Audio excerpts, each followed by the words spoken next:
성도님들 안녕하십니까? 오늘 함께 묵상할 말씀은 신명기 28장입니다. 신명기 28장은 순종과 불순종의 결과를 선포한 성경의 유명한 장입니다. 신명기 28장의 전반부는 우리가 다른 사람의 축복을 빌 때 가장 많이 인용하는 유명한 성경 구절들이 나와 있습니다.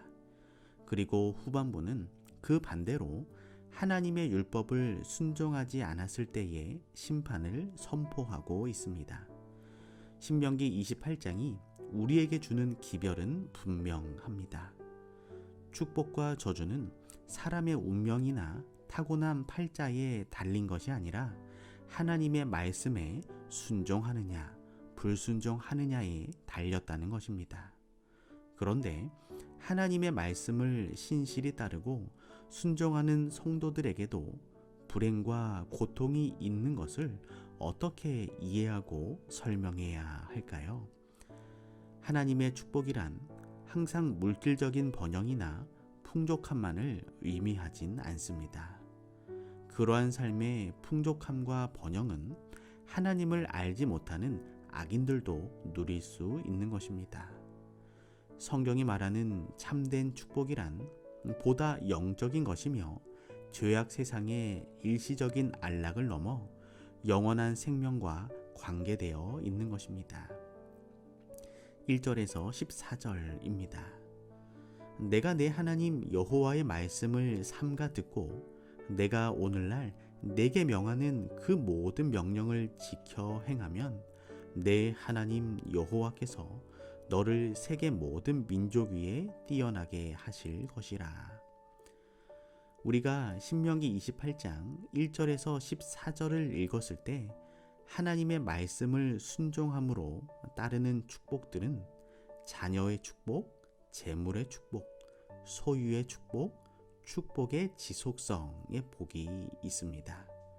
그리고 하나님의 말씀에 순종하는 민족이나 나라에 임하는 축복은 뛰어난 민족이 될 것임, 전쟁의 승리, 민족의 부강과 번영, 하나님의 성민이 되게 하심, 머리가 되고 꼬리가 되지 않을 것임의 복이 있습니다.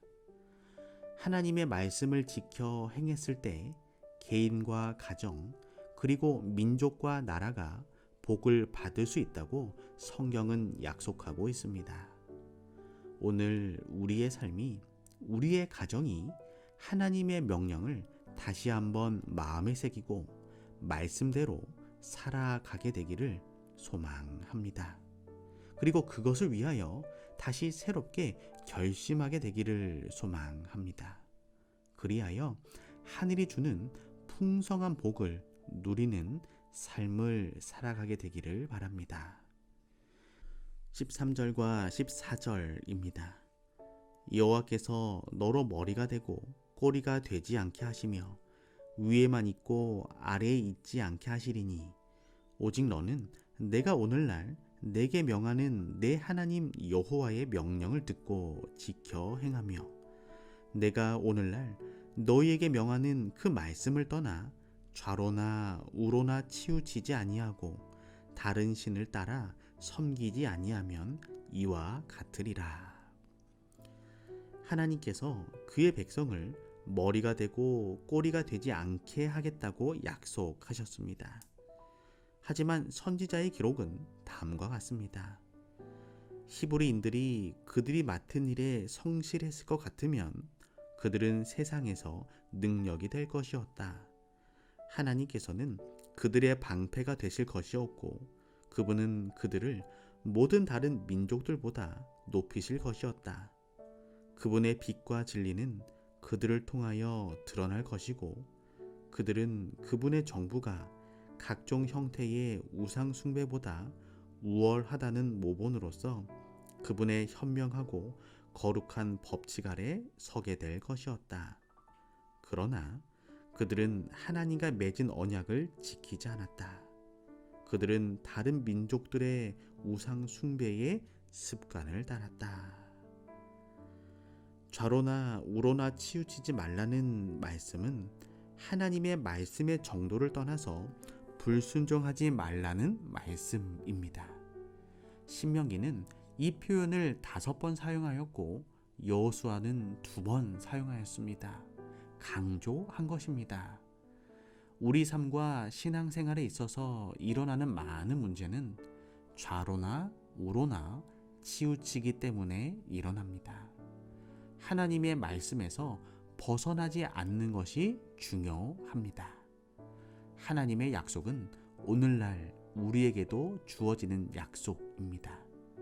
오늘 우리의 삶이 하나님의 말씀에서 좌로나 우로나 치우치지 말고 세상의 우상을 따르지 않는 삶, 그리하여 하나님의 축복의 말씀을 우리 삶 속에서 경험하게 되시기를 소망합니다. 그러나 하나님의 명령을 지켜 신실하게 행하는 성도들에게도 고통과 불행이 찾아오는 것을 볼 수 있습니다. 무엇이 하나님의 뜻인지 우리 마음에 혼란을 주기도 합니다. 하나님의 백성들은 반드시 모든 고통에서 면제된다고 믿는 것은 어떻게 보면 피상적인 신앙입니다. 죄악 세상에서 병과 고통과 불행은 그 누구도 피할 수 없습니다. 시편 기자도 의인에게는 고난이 없다고 하지 않고 많다고 고백하였습니다. 잠언의 말씀에서도 의인은 넘어지지 않는다고 말하지 않고 7번 넘어질지라도 다시 일어난다고 말하고 있는 것입니다. 그러나 사람이 고생하며 근심하는 것은 하나님께서 원하시는 것은 아닙니다. 고통을 허락하시는 것은 그 고통을 통해서 훈련을 받고 순종을 배우도록 하기 위함입니다. 그리고 마침내 그 모든 고난에서 우리를 건지시고 그 눈에서 우리의 그동안 흘렸던 눈물을 씻겨주실 것입니다. 우리가 축복의 삶을 살아갈 때나 혹 고통과 눈물의 터널을 지나게 될 때에도 하나님의 말씀을 지켜 순종하는 삶을 우리 모두 살아가게 되기를 간절히 바랍니다. 15절입니다.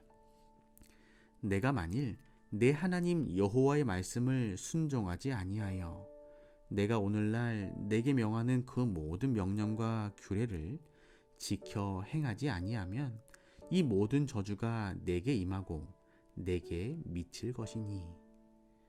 우리가 신명기 28장 15절부터 말씀을 읽었을 때 하나님의 말씀을 순종하지 아니함으로 따르는 일들은 병과 고통의 재앙, 재물에 내리는 재앙, 패배와 멸망, 가정의 불행, 머리가 되지 못하고 꼬리가 됨의 일들이 있습니다.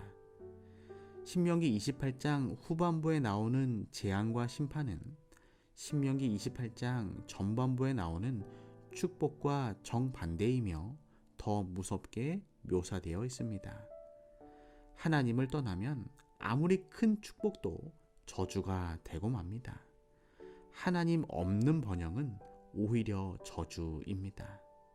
반면에 아무리 큰 재앙이라 할지라도 하나님이 함께 하시면 축복으로 바뀌게 됨을 믿게 되시기를 소망합니다.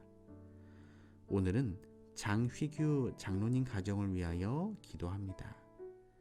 사랑의 하나님, 장휘규 장로님의 삶이 언제나 좌로나 우로 치우치지 않는 축복의 삶을 살아가게 하여 주시옵고, 세상에 속한 삶을 살아갈 수밖에 없지만 하나님의 말씀을 늘 먼저 생각하고 지키는 귀한 삶이 되게 하여 주시옵소서. 정윤숙 집사님과 가족들의 삶이 하나님 안에서 평안케 하여 주시고 건강함의 복을 허락하여 주시옵소서. 사랑의 예수님의 이름으로 기도합니다.